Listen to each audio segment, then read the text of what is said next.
অসম চৰকাৰে মহিলা আত্মসহায়ক গোটসমূহক প্ৰদান কৰিছিল মহিলা উদ্যমিতা আঁচনি।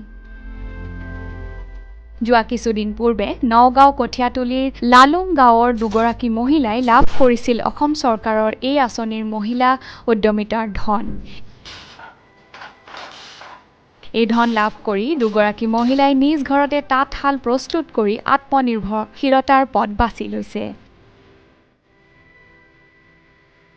কিছুদিন পূৰ্বে গুৱাহাটীত অনুষ্ঠিত আজতাক পঞ্চায়তৰ অনুষ্ঠানত মন্ত্ৰী ৰণোজ পেগুক সোধা প্ৰশ্ন এটাত মন্ত্ৰীগৰাকীয়ে কৈছিল যে মহিলাক দিয়া এই ধনেৰে তেওঁলোকে বহুতো কাম কৰিব পাৰে, নিজে ব্যৱসায়ো আৰম্ভ কৰিব পাৰে। ইয়াৰে যেন উদাহৰণ দাঙি ধৰিলে এই দুয়োগৰাকী মহিলাই। अच्छा 9,000 में क्या व्यापार शुरू हो सकता है? 900 रुपया में भी व्यापार शुरू हो सकता है। जैसे क्या? 9 रुपया में भी व्यापार शुरू हो सकता है।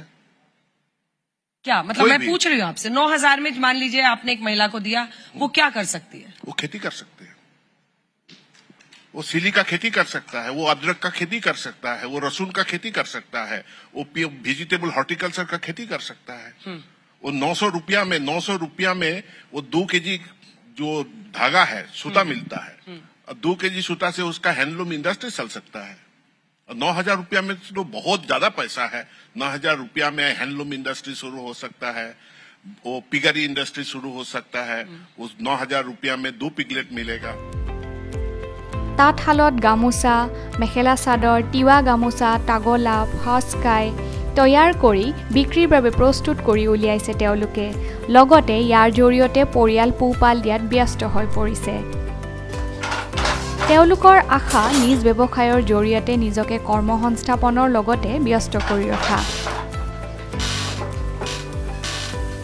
অসম চৰকাৰৰ মহিলা উদ্যমিতা আঁচনিৰ ধন লাভ কৰাৰ বাবে অসমৰ মুখ্যমন্ত্ৰী হিমন্ত বিশ্ব শৰ্মা আৰু বহৰমপুৰ বিধানসভাৰ সমষ্টি বিধায়ক জিতু গোস্বামীক ধন্যবাদ জ্ঞাপন কৰে এই আত্মসহায়ক গোটৰ মহিলা মৌমিতা দেউৰী আৰু তেওঁৰ মাতৃয়ে।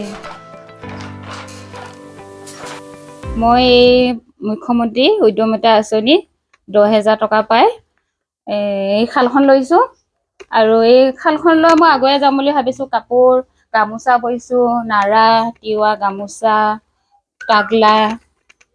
তাগলা লৈ আৰু নাৰা, ফাচকাই, জাচকাই এইবিলাক মানে কাপোৰ ববলৈ লৈছোঁ।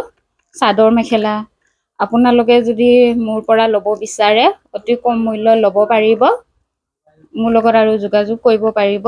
মুখ্যমন্ত্ৰী আমাৰ হিমন্ত বিশ্ব শৰ্মা ডাঙৰীয়াক ধন্যবাদ জনাইছোঁ। এনেকুৱা ধৰণৰ বিভিন্ন খবৰবোৰ পাই থাকিবলৈ চাই থাকিব India today north east Assam.